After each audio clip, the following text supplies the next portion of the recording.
Bon, maintenant que tout est en place, je vais pouvoir enlever mes lunettes. Comme ça, il n'y aura plus de reflets pendant la vidéo et ce sera beaucoup mieux pour tout le monde. Le problème, c'est que je vois pas grand-chose, mais bon, on va y arriver. Hello, c'est Bertie et on se retrouve aujourd'hui dans une nouvelle vidéo un petit peu spéciale, un petit peu plus posée, où je vais vous parler de mon parcours et notamment de ma reconversion professionnelle. Pour ceux qui ne le savent pas, j'ai 30 ans, je les ai eus en juin dernier et pendant 2 ans, j'ai fait un BTS communication en alternance et ça, c'est le fruit d'une reconversion puisque auparavant, j'avais fait des études de mode et j'avais travaillé dans ce domaine. Alors je rencontre pas mal de gens qui se posent des questions sur la reconversion professionnelle et déjà la première chose que je peux vous dire, c'est que faire une reconversion avant 30 ans, c'est beaucoup plus facilitant. En tout cas en France, il y a des passerelles beaucoup plus facilitantes et c'est pour ça que si jamais vous reconnaissez dans ce parcours, le fait d'avoir fait des études, d'avoir sûrement un petit peu travaillé dans votre domaine et que malheureusement ça ne vous plaisait pas et que vous avez envie de faire autre chose, cette vidéo est totalement faite pour vous. Alors on va commencer par le début avec où est-ce que j'en étais quand j'ai voulu faire ma reconversion. Donc où est-ce que j'en étais avant de faire mon apprentissage? Avant de faire cet apprentissage-là, j'avais travaillé, j'avais fait pas mal de jobs différents, j'avais fait de l'animation, de la vente, mais surtout pendant 2 ans, j'avais travaillé en Allemagne, à Berlin, dans le département costume d'un théâtre, le Friedrichstadtpalast, si jamais vous connaissez. Et ce théâtre, j'ai adoré y travailler. J'ai d'ailleurs eu l'occasion et la chance de pouvoir travailler sous la direction de Jean-Paul Gaultier et de Philippe Tracy quand même. Franchement, ça m'a beaucoup plu. Le seul truc, c'est que j'ai fait un burn-out et en fait, ce burn-out a concordé avec 2 choses. La première, c'est que j'étais en contrat qu'on appellerait intérimaire chez nous, ça s'appelle Aushilfe là-bas, mais c'est en gros intérimaire, et j'avais envie d'être engagée plutôt sur un CDI ou un CDD long. J'avais postulé 3 fois et 3 fois on m'a dit non, tout simplement parce que j'avais pas le bon diplôme, alors que en fait j'étais diplômée, sauf que c'était un diplôme français. La deuxième chose qui a fait que j'ai fait un burn-out, c'était les conditions de travail, puisque forcément, le fait de postuler et de ne pas être pris, bah, ça m'a flingué le moral, hein, faut dire la vérité. Mais surtout, pour essayer de trouver de l'argent et de vivre, j'ai accepté des conditions de travail qui étaient très très dures, notamment le fait de travailler le soir jusqu'à 23 h, le temps que je rentre, il était minuit, voire des fois 1 h du matin en fonction des transports, et ensuite de devoir revenir au travail pour 8 h du matin parce que c'est tout à fait légal là-bas. Forcément, bah, sur quelques semaines, ça te flingue aussi le corps en même temps. Donc voilà, j'en pouvais plus de mon travail et pourtant je l'ai adoré. Je l'ai adoré, sauf que c'était les conditions qui étaient pas bonnes et surtout qu'à un moment donné, je me suis en fait, comme je disais à mes collègues, je disais: «Je me rendais compte que j'étais devenue que des mains». Donc on s'en fichait de ce que je pouvais penser, de ce que je pouvais être, de ce que je pouvais apporter. Le but, c'était de faire les choses et juste de faire ça à la chaîne. Donc ça devenait un peu, de l'industrie en fait, dans le costume, ce qui était, complètement bizarre et pour moi très antinomique. Donc j'ai pris la décision de démissionner. Parce que là-bas, ça n'existe pas de faire une rupture conventionnelle. Sauf qu'à cette époque-là, personne ne le sait, mais quand on a démissionné en février 2020, on ne sait pas ce qui va arriver en mars 2020 et notamment la Covid. Donc ce qui s'est passé, c'est que je suis rentrée en France. J'ai eu la chance de prendre un avion le 16 mars 2020, juste avant qu'il y ait les problèmes de confinement. Et en fait, je suis revenue vivre chez mes parents, pour dire la vérité. Ça a été très compliqué parce que je revenais sans rien. Donc j'ai laissé à Berlin tous mes amis, pas mal d'objets aussi parce que je suis revenue avec que 2 valises en tout cas. J'ai aussi eu des problèmes de papier parce que forcément, bah, ça n'a pas suivi en même temps que moi je suis partie, puisque c'était pas prévu que je parte à ce moment-là. J'étais prévu que je parte un peu plus tard. Et forcément, mais mon expérience professionnelle ne fonctionnait pas beaucoup à ce moment-là, à part à partir du moment où on a recherché beaucoup de couturiers pour faire les masques en tissu, mais vraiment à part ça, tout le monde s'en fichait quoi. Donc ce qui fait que moralement ça a été très compliqué et j'ai eu envie à ce moment-là de créer mon entreprise parce que ça a été toujours, en tout cas depuis ce moment-là, une envie de ma part. Je savais pas exactement dans quoi. Donc j'ai commencé seule, mais comme les ventes ne suivaient pas, ça a été très compliqué financièrement et je me suis dit bah, que j'allais retourner travailler en tant que salariée, ce qui ne me gênait pas du tout. Mais j'avais envie de quelque chose de nouveau parce que j'avais ouvert mon entreprise dans la couture et je me rendais compte que c'était quelque chose qui était plus pour moi en tout cas. Le fait de travailler manuellement, c'était pas là où j'apportais ma plus-value en tout cas, même s'il y en a qui font ça très très bien et franchement je les admire et bravo à eux de faire ça, et vraiment il faut de tout pour faire un monde. Mais moi effectivement j'aime bien tout ce qui est créatif, donc la couture c'était pas mal, mais aussi tout ce qui a besoin un petit peu de réflexion, de stratégie et d'objectifs pour me cadrer aussi un petit peu, parce que je suis quand même quelqu'un qui part à droite à gauche, donc c'est quand même un peu mieux d'avoir ce genre de cadre. Alors j'ai commencé à rechercher un métier qui me plaisait ou en tout cas un domaine d'activité qui me plaisait et je me suis rendu compte que ce que j'aimais faire, c'était, poster sur les réseaux sociaux. J'avais commencé à faire du contenu photo, vidéo et même podcast pour mon entreprise et je me suis dit: «Mais ça, c'est ce que je veux faire, c'est ce que j'aime, c'est ce qui m'anime et surtout, bah, c'est là où j'apporte ma plus-value parce que mon contenu, en tout cas, plaît bien». Et déjà à l'époque, c'est quelque chose qui m'encourage à aller plus loin. Alors à ce moment-là, j'ai encore un grand manque de confiance en moi et je me dis que pour arriver à cet objectif de vivre des réseaux sociaux, en tout cas de la communication, il va falloir que je fasse une formation. J'ai pas forcément d'idée en tête de formation, mais il se trouve qu'à cette époque-là, il y a un nouveau centre de formation qui ouvre près de chez moi et justement, il propose ce BTS communication en alternance. Alors je me renseigne, je prends rendez-vous, puis j'ai mon rendez-vous et je découvre que ça a presque que des avantages, notamment le fait que j'ai une entreprise, donc que j'ai de l'expérience professionnelle et ça c'est ce qui me manque en fait à moi pour avoir plus confiance en moi, pour pouvoir plus affirmer, mes idées, mes envies et aussi, le fait de travailler dans ce domaine. En même temps, bah, j'ai un salaire puisque je suis en alternance et surtout à 28 ans, le salaire est 100 du SMIC, donc ça fait plaisir. Et aussi au final, j'ai une formation qui va m'amener vers un diplôme, le BTS communication, qui est une formation diplômante reconnue sur tout le territoire. En fait, l'entretien de motivation est assez simple parce que, c'est les débuts et franchement, j'ai pas regretté, d'être allée à cet entretien parce qu'il voulait vraiment savoir quel était mon projet de vie, si j'avais déjà recherché des entreprises et cetera. Franchement, à l'époque, je n'avais pas fait de recherche parce que je pensais absolument pas que, ces centres de formation allaient me prendre et quand ils m'ont dit «oui», il a fallu que je cherche une alternance et vraiment la deuxième étape, ça a été de chercher une entreprise parce que je n'avais absolument pas fait de recherche avant l'entretien de motivation et on était déjà presque mi-août, en fait. Donc j'ai fait mes recherches, je suis allée à fond, j'ai cherché pour septembre et ce qui s'est passé, c'est que j'ai eu une opportunité de faire une alternance dans une chaîne hôtelière, donc aussi dans la ville où j'habite et c'est à ce moment-là où je me suis dit: «Ben, il faut faire un choix. Est-ce que je me lance là-dedans ou pas?» Et je me suis lancée là-dedans. J'avais plus à y gagner qu'à y perdre. Je dis pas que ça allait tomber comme ça parce que j'ai forcément, fait des démarches pour que ça arrive, mais ça a été un petit peu le coup de chance, voilà, final de me dire que, bah, j'ai eu l'entretien de motivation de l'école, puis j'ai eu le job, en alternance donc allons-y et faisons ces 2 ans ensemble.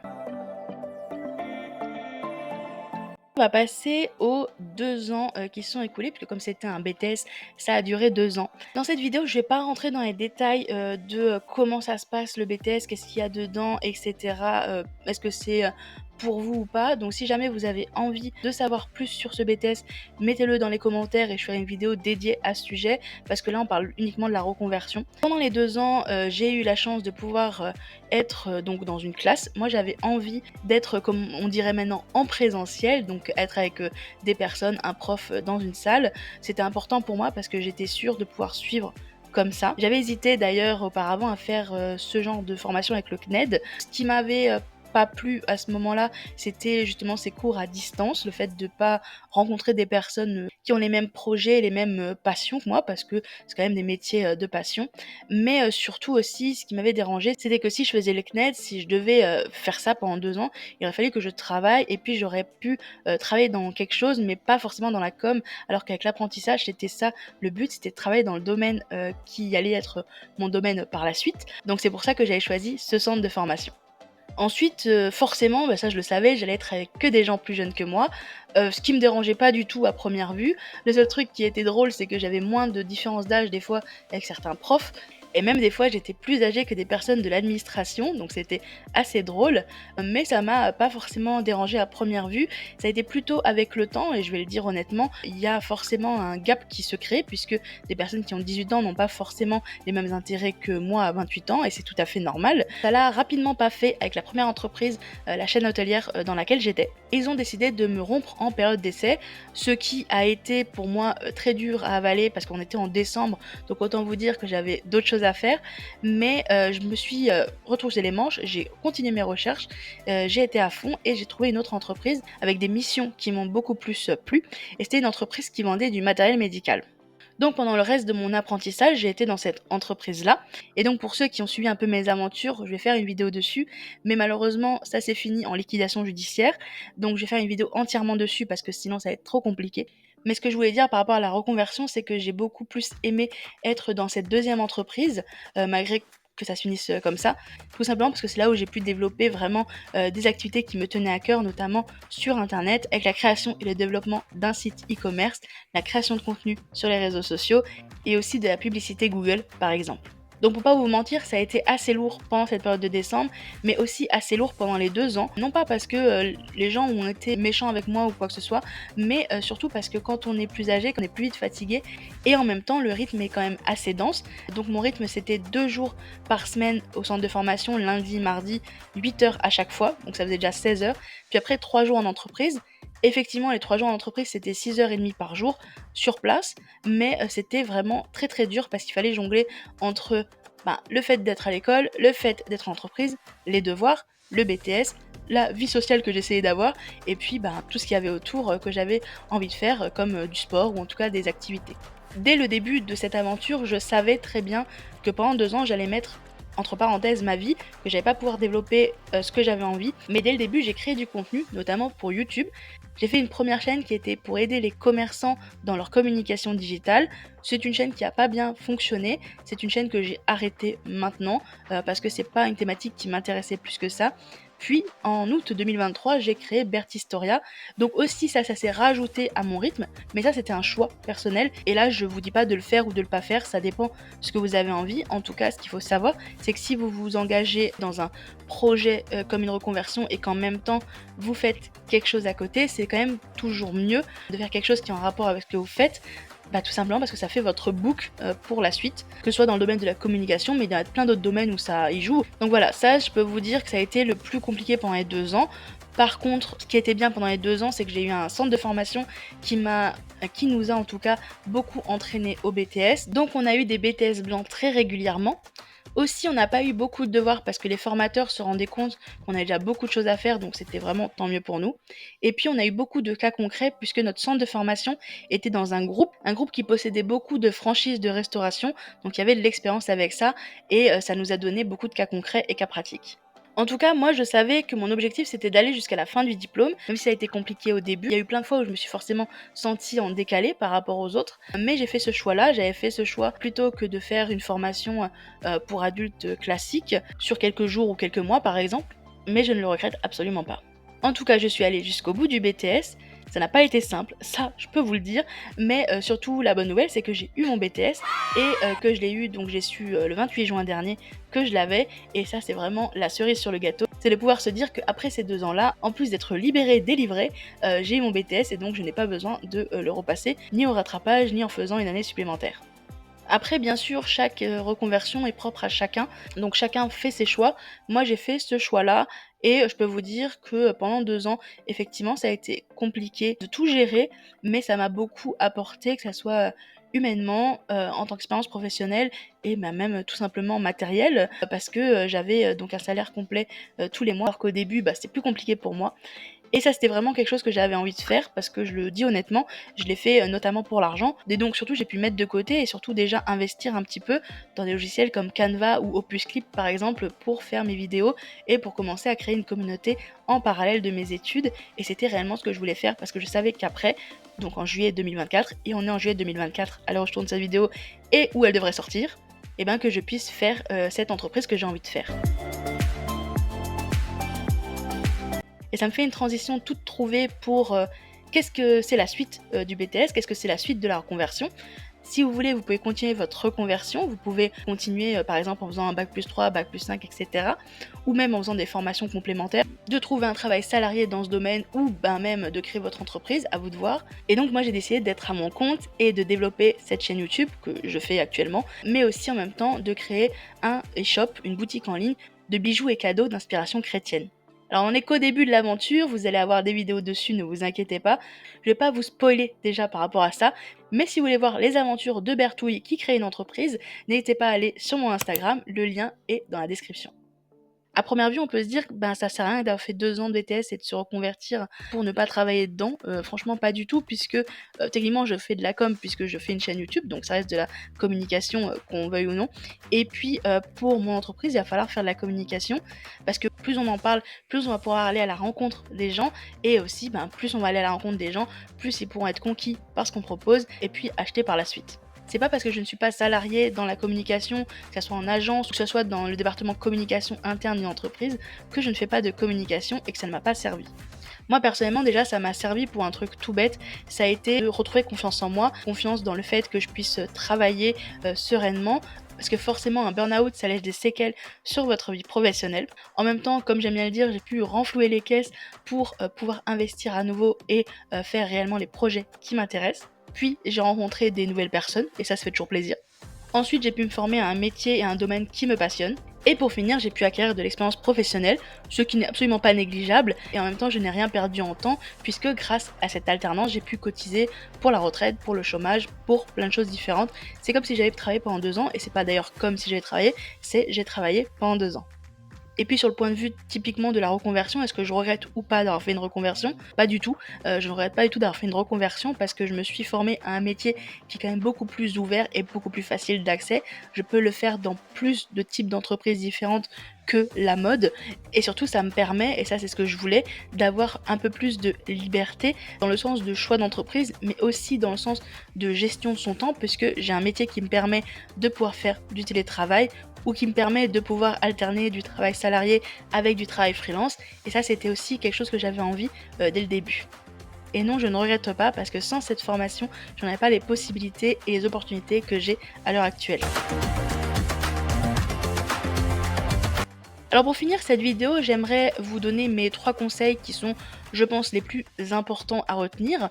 Le premier, c'est de se renseigner sur les aides. Alors moi, je vous ai parlé de l'alternance, qui est vraiment un super tremplin puisque vous ne payez pas votre formation, mais vous savez que ce soit dans le privé comme dans le public, il faut payer sa formation. Donc renseignez-vous sur les aides. Vous pouvez aller voir sur le site de France Travail par exemple, ou sur le site de votre région, voire même de votre département, parce qu'il y a des aides insoupçonnées qu'on ne connaît pas forcément, mais qui peuvent répondre à vos attentes en fonction de là où vous en êtes, vous, avant la reconversion. Moi, je ne pourrais pas parler pour vous pour savoir quelles aides vous conviendraient. Moi, je n'avais pas accès aux aides de France Travail puisque j'avais démissionné en Allemagne. Et pour les aides de la région, j'avais demandé. Mais tout simplement, je m'étais positionnée un peu trop tard par rapport aux formations qu'ils proposaient, donc c'était un peu embêtant. Il me restait l'alternance qui était du coup le plus simple pour moi pour avoir une formation sans forcément encore attendre un an. Le deuxième conseil que j'ai envie de vous donner, c'est de choisir le format qui est le plus propice pour vous. Moi, comme je vous ai dit, j'ai choisi un format en présentiel, en alternance, mais ça pouvait être un format en ligne, ça pouvait être un format en petit groupe, ça peut être un format en université, donc avec des amphis bondés, etc. C'est à vous de voir ce qui vous convient. Il faut surtout se renseigner parce qu'un métier n'a pas forcément une seule formation pour le faire. Alors des fois si, mais ça reste quand même très rare. Vous avez quand même plusieurs passerelles pour le faire. Et si vous avez fait aussi des formations avant, si par exemple vous avez un bac+3, vous pouvez candidater dans n'importe quel master. Après, à voir s'ils vous prennent ou pas. Des fois, ils vous demandent de faire un mois ou même quelques semaines de mise à niveau. Bref, mais n'hésitez pas et profitez de cette chance-là. Personnellement, dans mon cas, j'ai fait un BTS parce que dans le bac+3 que je visais, il demandait d'avoir un BTS dans ce domaine-là et surtout que j'avais candidaté trop tard, comme je vous l'ai dit, pour le bac+3, donc j'ai refait un BTS. Mais ça ne me gêne pas du tout et il y a même des métiers où le niveau demandé dans le diplôme sera en dessous du niveau que vous avez obtenu peut-être avant et c'est pas grave. Le plus important, c'est que vous fassiez quelque chose qui vous plaise et qui soit dans le domaine dans lequel vous avez envie de travailler. Et le troisième conseil que j'ai à vous donner, c'est de prendre conscience que c'est une expérience différente de ce que vous avez déjà vécu si vous avez déjà été en formation avant, tout simplement parce que vous n'avez pas le même âge déjà, vous n'avez pas les mêmes envies, les mêmes objectifs, aussi peut-être les mêmes responsabilités. Il faut aussi prendre conscience que la formation de manière générale est plus difficile à partir d'un certain âge. Quand on travaille, c'est plus du tout le même rythme, c'est plus du tout la même chose. Donc se remettre dedans, c'est pas facile. Mais si c'est vraiment ce que vous avez envie, ne vous inquiétez pas, vous allez y arriver. Il faut juste ne pas baisser les bras à la première difficulté et ça roulera tout seul. Alors voilà, si vous avez d'autres questions, n'hésitez pas à les mettre en commentaire, j'y répondrai avec grand plaisir. Et même vous, si vous avez fait une reconversion, n'hésitez pas à me le dire, j'aime beaucoup lire vos histoires. Sur ce, moi je vous laisse avec 2 autres vidéos de la chaîne qui pourraient vous plaire et on se retrouve très bientôt pour quelque chose d'un petit peu plus historique.